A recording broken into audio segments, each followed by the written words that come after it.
Hey guys, it's your girl Kizzy Rock, and yes, Kizzy Rock is my birth given name. Happy Tuesday! Want to say hey to all my subscribers, new as well as seasoned. Got a word for you.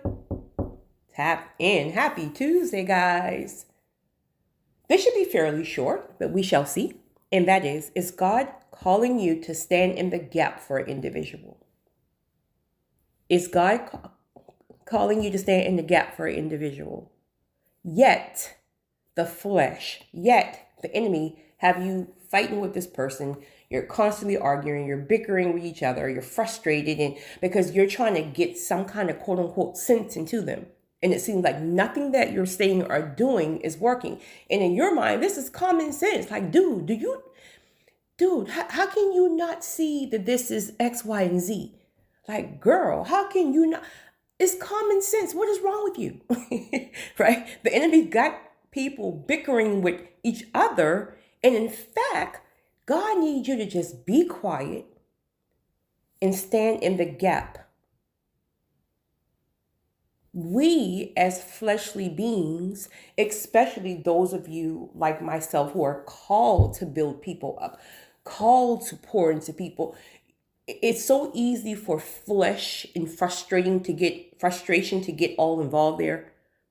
But what we have to understand is that it's already a full-time job trying to work on ourselves, right? So we're so busy trying to force people to change, and change is one of the hardest things within yourself. So if it's hard for you to change, how are you? What's the one thing that you've been trying to change all your life and you're still struggling with? Even if you're better with it, you're still struggling with it. So how are we putting limits on people to change certain ways, things they have been doing, may have been doing all their lives, but you're trying to force them to change something, and you're frustrated, you're ready to leave them, right? Leave them by the stop sign, 4 corners down, right? You just ready to put them out the car, and you're struggling with certain areas yourself. So God may be calling us to stand in the gap for certain people. People are struggling. You're struggling with something, but some people are struggling really, really bad. Some people have really lost their way. With some people, they have allowed entry point, and Satan has went right on in there and he's taken over. And now you are trying to war in the fleshly realm with him, and you're just looking at them like, you don't even get it. You don't even get, they don't get it. They don't get it because you're not even operating from the correct place right now. So you're operating from flesh. So with a lot of people, especially men, when you start that yapping and all that stuff, and it feels like you're in attack mode, they literally tune you out. Like with women, when even if someone is like saying something to us in the sense of arguing or whatever, this is why we can hold on to things for years, because we hear it all. With men, some men will literally shut you off. They can't even receive it. So God may just be saying, shut up. Shut up. Just shut up and stand in the gap. How about you go on the fast, right? How about you start reading more, more chapters in your word? Just, I'll show you what to do. You're trying to do things from what you think and how it should be done. I'll show you what to do.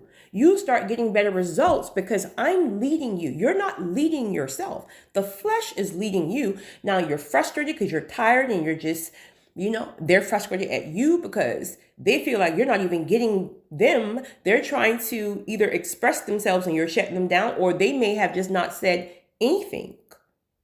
And you're just thinking like, you don't even care. And it's not true. They're lost. They're broken.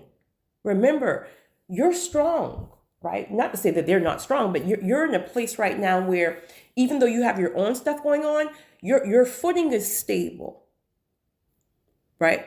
Satan maybe he didn't come in and took over because you didn't have an entry point. Maybe they did.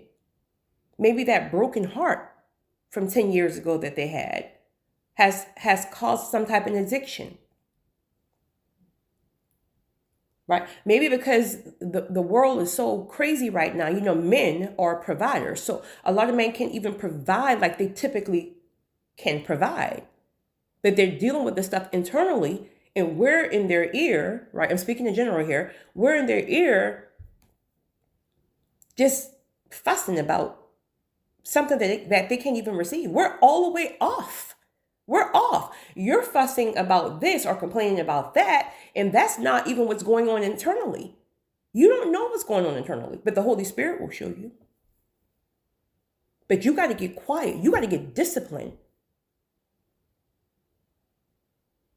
If God is calling you to stand in the gap, if you feel a conviction, ask God, what do you need to do? Right? Everybody want to run from a fast, but listen, I'm on one right now, matter of fact. I know people say don't tell people when you're in the fast. I mean, I guess that's true, but whatever. I just said it, right? You got to stand in the gap. Especially when it's somebody that God won't allow you to release. You want to release, right? You want to release because it's just like, if you don't leave me alone, I got too much other stuff going on. Please.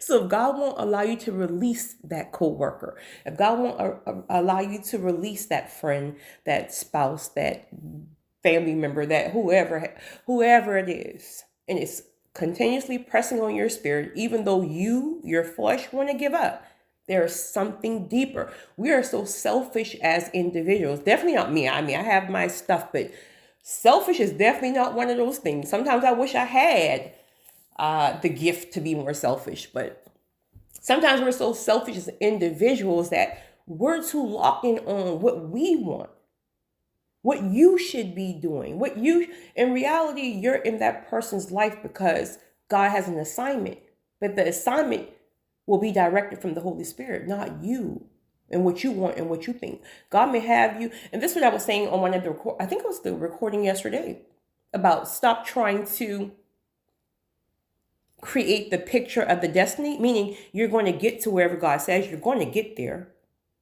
but you got to be fluid in allowing God to maneuver how he maneuvers, because again, we keep thinking one thing. So you may be thinking you're in this person's life solely for a fairy tale, or you're in this person's life because you're just friends and X, Y, and Z, or whatever the case may be. But in reality, yes, it's that, but what else?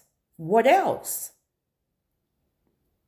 But because you just want the perks and not understanding that many times the perks comes with a lot of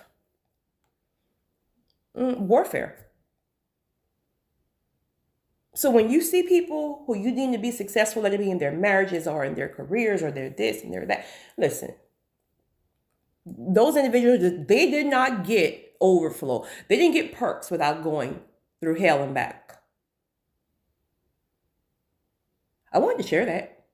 So if you're constantly trying to literally just shake someone because they're just not getting it and they're not trying to see your point, even though your point would be right, but right from whose point of view? It just may be common sense, but many people don't have common sense, especially when you're lost. Think about the seasons where you've had a dry season, or you've had a season seriously on your face season. You couldn't even really receive from the spiritual realm. Thank God for those praying friends. Thank God for those praying grandmamas, right? You couldn't even really receive because you were just trying to survive. And some people are just trying to survive. And the individuals who God have stationed within their lives, who can really go in there and war for them, are the same people who are just up against them in the fleshly realm. I want to share that with you guys. It's your girl, Kizzy Rock.